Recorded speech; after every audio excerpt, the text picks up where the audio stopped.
মনে রাখবেন প্রিয় ভাই, আপনাকে ঘৃণা করার মানুষ অনেক, কিন্তু আপনি সবাইকে ভালোবাসার চেষ্টা করবেন।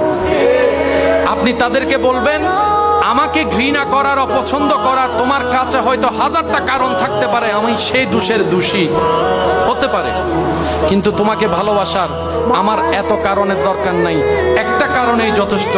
তুমি আমার রবের বান্দা, তুমি আমার নবী রাহমাতুল লিল আলামিনের উম্মত। এর চাইতে বড় পরিচয়ের আমার আর কোনো দরকার নাই, এর চাইতে বড় কোনো পরিচয় আমি জানতে চাই না। তুমি আমার রবের বান্দা, আমি তোমাকে ভালোবাসি।